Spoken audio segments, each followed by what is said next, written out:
Good afternoon. Good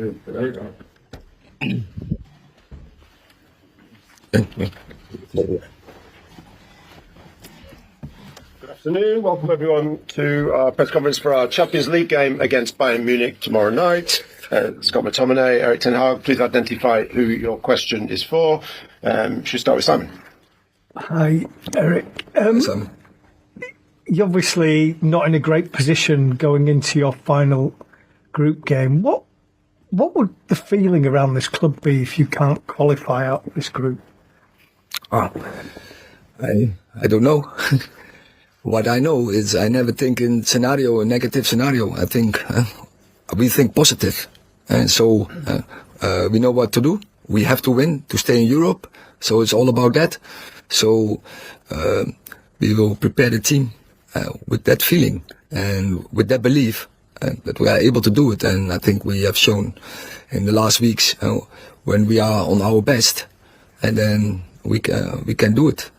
And Scott, the manager's mentioned about being at your best. You played well against Chelsea. You clearly didn't play well at Newcastle. Didn't play well against Bournemouth. Why is there such a big difference between the performances of the team? Yeah, obviously we know that. We know the inconsistencies which we have had. We're not naive to that. And I feel like for us, we spoke about it as a group with the coaching staff. And for us, the schedule's relentless and we can't blame it on the backlog of fixtures and stuff like that. But for us, we have to come together as a group and figure out the reason why we are slightly inconsistent at this moment in time. But as you say, the boys are honestly doing everything that they can do to contribute and give the best whenever they approach the pitch. Hi, Eric. Going into this season, going into the Champions League on the back of last season, what were your ambitions for the competition? Obviously, not to go out in the group stages, but did you believe you could go far in this competition, win the competition?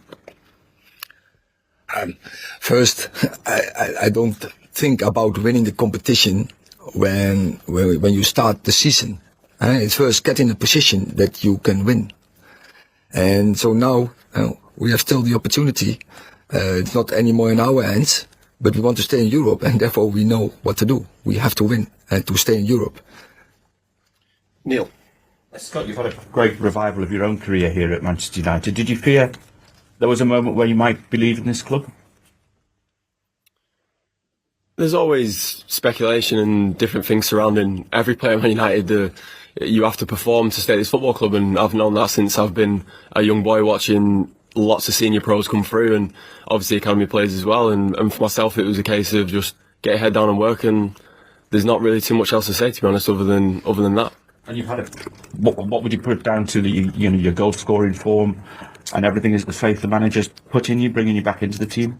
Of course, that's the faith of the manager has been a massive one for me, and you want to repay that as much as you possibly can in terms of when you do get minutes on the pitch. And that's the life of football. You're going to have ups and downs in your career. It's not always sunshine and rainbows, and for me, I've always approached it that way, with a clear mind and a clear head, where whenever I do get the opportunity, I want to take it and I want to show that I can do it, and I'm there to help the team as well. Simon. Eric, first of all, just wondering how the team's looking. Is there anyone returning or anyone unavailable? It's a condensed program, so we have a training. So in this moment, I'm not sure about everyone who's available for tomorrow. So question mark is, for instance, on Victor Lindelof, if he can make it or not. We have to wait and to see until tomorrow, and then we know. And you're saying you're not looking in a negative way towards the game. You're facing a side that hasn't lost a group stage game in the Champions League since September 2017. You're coming off the back of the Bournemouth match. What does give you hope? It's our team. we are not consistent, clear, but we have also a very good performance and highs. So if we get it when we are in the right spirit, and then we are able to do it, then we are able to beat any opponent. Dave. Just following up on that question, what gives you the belief, Eric, that the team can win tomorrow and extend your stay in Europe? Because the form hasn't been good. It's been 14 goals conceded, 3 defeats. What gives you the belief? What have you seen that gives you the belief the team can go ahead and do that tomorrow night? As I said, the game against Chelsea and the game against Everton. even the game against Galatasaray. And so I know this team can perform really high levels. And that's not that we did it 3 months ago. No, we did it last week. And so I know we can do it.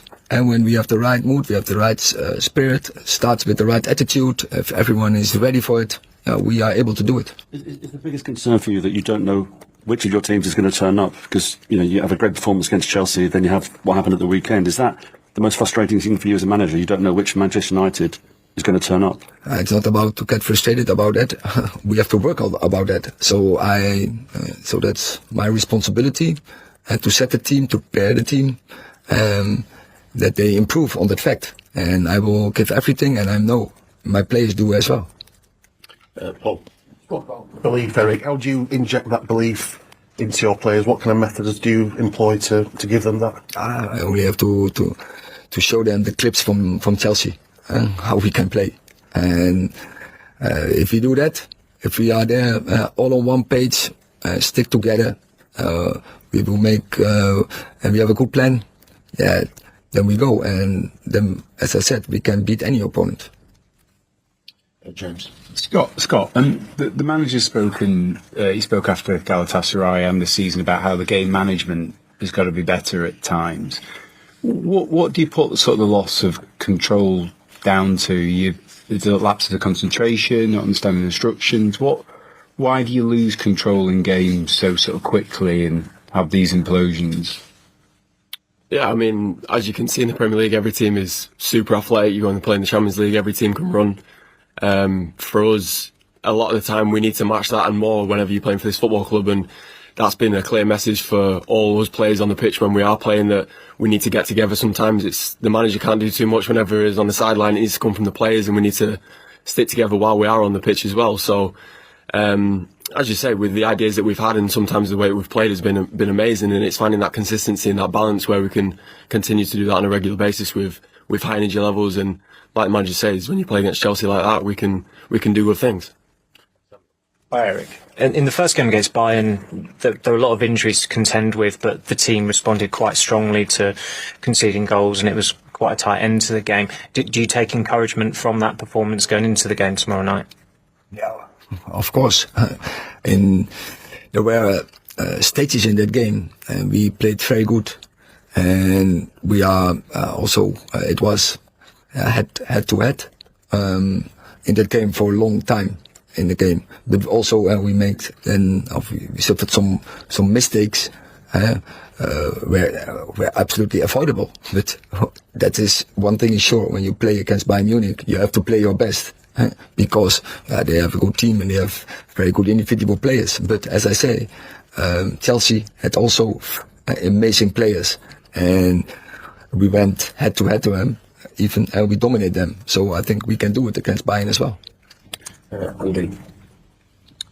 Erik, hi Scott, for both of you. The atmosphere was very loud in Munich. It was bouncing in Copenhagen. It was brilliant in Istanbul. What do you two want from Manchester United fans tomorrow night at Old Trafford? That's clear. I think Old Trafford is not a nice place to come for an opponent, and we are aware of it. It starts with us, but then, of course, then you hope that the fans, we are together. And as long as I'm here, I always have the feeling we are absolutely together. There's a very strong bond between the team and the fans. They're always behind us, even when we have big setbacks, and they're staying behind us. They're supporting us. So yeah, I'm very happy with that. But we have to take the responsibility. It starts with us. We have to energize them. Hi Erik, you said on Saturday that you didn't think that the squad was good enough to be consistent, but in the second half of last season you were consistent enough to finish third. You reached 2 cup finals. What has the biggest change been from then to now to make you say on Saturday that you didn't think that you're good enough to be consistent at the moment? We had a regular team, not so many changes. I think especially in our back line, we had a long time. We had a regular formation, and that helps you. And then you get the routines in, and so we have to wait for that. And till that moment, we have to deal with it. and as every team has to deal with it, and it's not only us. But I'm sure when we get back to regular base, then we will play better, and you have a better opportunity to win games, and you have a better opportunity of a chance that you are consistent. It's simply then a personnel issue rather than a mentality issue. I think first of all it's a personal, and then but I'm aware, and that's my job. We have to be really tough if you have to do it every third day. But we are not the only team. I see the inconsistency from all the teams in this period in the Premier League. And I think players are not robots. But the team who can deal the best with, they will come most far. Last question, Fred. Since you've been part of the first team, you have seen many come and go. Jose, Ole, Rangnick. What's the shared responsibility of the players to stop this endless cycle? It's the players' responsibility, first and foremost.